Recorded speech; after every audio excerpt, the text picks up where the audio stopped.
These RNG talismans are not upgradable, but your craftable ones are. So, as new title updates and master rank come around, they will likely scale with you. You can get some nice combinations that can help with new build options, but it is very grindy. I mean, you have to be HR 100 to even unlock 9-star tempered quests, then each quest will run you 15 to 25 minutes, and the resulting talismans might not even be interesting to you.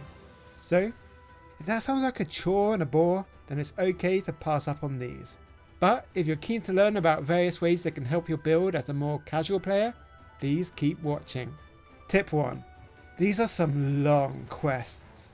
So while I am normally a solo hunter, man is it a lot easier with fellow humans. Therefore, why not fire off an SOS? They can be your meat shields while you stand to the side eating jerky. Tip 2. All 9-star monsters are created equal, it's just that some are more equal than others. And on this post-apocalyptic animal farm, Jindahad, Gothmagara, Seregios and Agaiacrus often have doubled up glowing stone reward slots. While these fellas have hilarious health pools, in reality their hunts are probably an extra 5 or 7 minutes, so they are probably a bit more efficient. And if you can get a couple of 9 stars in one quest, you can get a lot of rewards. I mean, look at this, Gordon Bennett.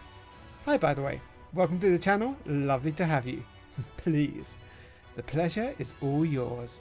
It's my understanding that as far as we are currently aware, there is literally nothing in our hands that governs the odds of getting higher rarity talismans. It's just flat chance.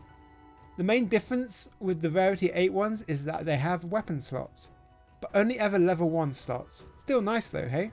Gaijin Hunter has made his own website that helps you look up what skills and slot combinations are possible. So, I'll leave a link in the description below.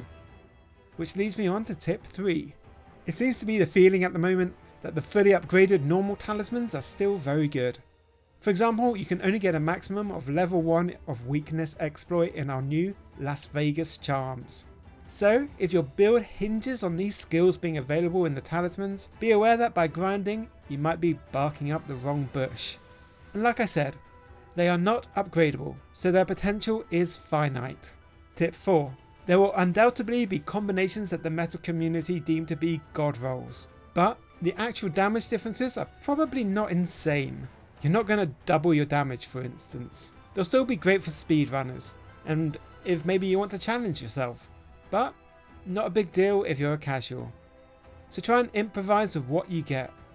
With that being said, here are some philosophies to keep in mind. Tip 5. Since we now get weapon skills on our charms, one philosophy is to use this as a means to reduce the load on your weapon slots. I got an Offensive Guard 3 talisman on around my 2nd or 3rd 9-star hunt. As a lancer, this means it's much easier to use more niche lancers like the Zoshia one, and still have some room to slot in some sharpness management along with a dusting of guard and guard up.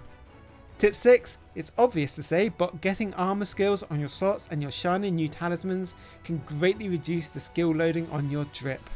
This now leaves room for quality of life in your decoration slots, especially in builds that were previously rather stingy with their flexibility. Maybe it's something as simple as now being able to slot in a point of wind resistance for that stupid arc veil jump that doesn't kill you but really breaks the flow.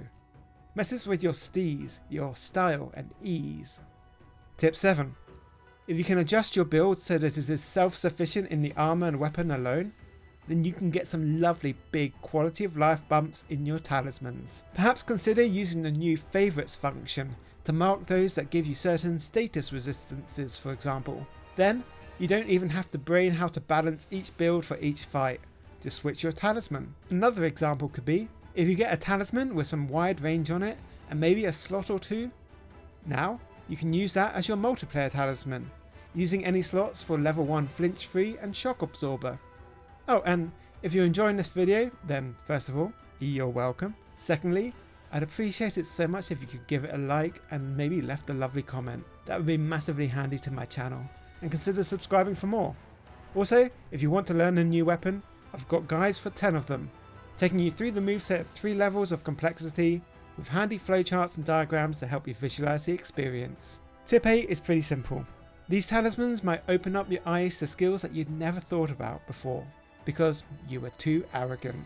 So expand your mind, fellow hunter, and see if something new can help you have, dare I say it, in this try-hard, wake-up influencer, alpha male world, fun. That offensive guard talisman, for example, has level 3 tremor resistance. Not normally an issue for Lance, except Ajarakan doesn't give a monkey's, well, doesn't give his uncle. One of his big ground quakes causes a major tremor, but now it is I who does not give an ape's aunt. Alternatively, recovery up could make your potions way more effective, helping your survivability in these longer hunts. And finally, for tip 9, have you got an armor piece in your build that's only really there because it has certain skills on it? Like, it's not even there for the ever powerful set bonuses. Now might be a time to look at some of your sets and see if any talismans can take their place, giving you more freedom to bring in a new armor piece. That might even allow you to utilize a set bonus that you couldn't before. This one is a little open-ended as there are so many build combinations out there, but I thought it might be worth jogging your memory just in case you have a eureka moment and you can now actually get a pretty serious upgrade to your build. And that's it. That's all you can do with the new talismans. If you think I'm gaslighting you, then leave a comment recommending any other ideas for talisman usage. I think it's a fun little system that rewards these more difficult hunts without overinflating the build's pre-master rank. Well hey, thank you for watching. I hope that helps spur some ideas. Take care, and I'll catch you on the other side.